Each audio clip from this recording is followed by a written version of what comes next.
ನಮಸ್ತೆ. ಮೊನ್ನೆ ನಾನು ಹನಿದು ದಸರಾ ಹಬ್ಬಕ್ಕೆ ಸ್ಟಿಚ್ ಮಾಡಿಸಿದಂತ ಡ್ರೆಸ್ ಹಾಕಿದ್ದೆ.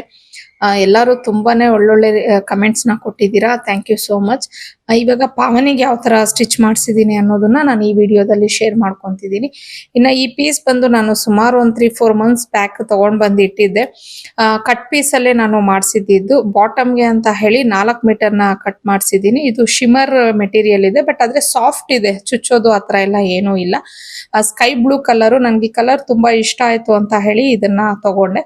ಸೊ ಮೇಲ್ಗಡೆ ಅಂದ್ರೆ ಕೆಳಗಡೆ ಬಾಟಮ್ಗೆ ಕಂಪ್ಲೀಟ್ ಪ್ಲೇನ್ ತಗೊಂಡು ಮೇಲ್ಗಡೆ ಸ್ವಲ್ಪ ಈ ತರ ಪಿಕಾಕ್ ಡಿಸೈನ್ ಇರೋದನ್ನ ನಾನು ತಗೊಂಡಿದ್ದೆ.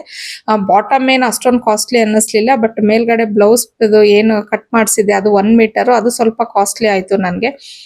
ಸೊ ಇದರಲ್ಲಿ ನಾನು ಏನ್ ಅನ್ಕೊಂಡೆ ಅಂದ್ರೆ ಒಂದು ಕ್ರಾಪ್ ಟಾಪ್ ಡಿಸೈನ್ ನ ಸ್ಟಿಚ್ ಮಾಡ್ಸೋಣ ಅಂತ ಹೇಳಿ ಪ್ಲಾನ್ ಮಾಡ್ಕೊಂಡಿದ್ದು. ಮತ್ತೆ ಕ್ರಾಪ್ ಟಾಪ್ ನಾನು ಸ್ಟಿಚ್ ಮಾಡ್ಸೋದಕ್ಕೆ ರೆಗ್ಯುಲರ್ ಆಗಿ ಇರೋ ತರ ಬೇಡ ಅಂತ ಹೇಳಿ ಬಾಟಮ್ ಅಂತೂ ಸೇಮ್ ಅದೇ ತರ ಮಾಡಿಸ್ದೆ, ಅಂದ್ರೆ ಅಂಬ್ರೆಲಾ ಟೈಪ್. ಫ್ಲೇರ್ ತುಂಬಾ ಚೆನ್ನಾಗಿ ಬಂದಿದೆ. 4 ಮೀಟರ್ ನ ತಂದಿದ್ದೆ, ಕಂಪ್ಲೀಟ್ 4 ಮೀಟರ್ನು ನಾನು ಬಾಟಮ್ ಮಾಡಿಸ್ದೆ.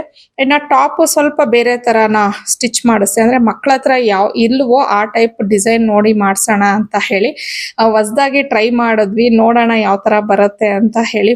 ಫಸ್ಟ್ ಚೆನ್ನಾಗಿರಲ್ವೇನೋ ಅನ್ಕೊಂಡ್ವಿ, ಆದ್ರೆ ಪಾವನಿ ಹಾಕೊಂಡ್ಮೇಲೆ ಅದರದ್ದು ಲುಕ್ ನಿಜವಾಗ್ಲೂ ತುಂಬಾನೇ ಚೆನ್ನಾಗಿ ಬಂತು. ಫೈನಲ್ ಔಟ್ಲುಕ್ ಅಂತೂ ತುಂಬಾನೇ ಇಷ್ಟ ಆಯ್ತು. ಫಿಟ್ಟಿಂಗ್ ಎಲ್ಲ ಪರ್ಫೆಕ್ಟ್ ಆಗಿತ್ತು. ಇನ್ನ ನಿಮ್ಗೆ ಈ ಡ್ರೆಸ್ ಯಾವ ತರ ಅನ್ನಿಸ್ತು ಅನ್ನೋದು ಕಮೆಂಟ್ ಅಲ್ಲಿ ತಿಳಿಸಿ.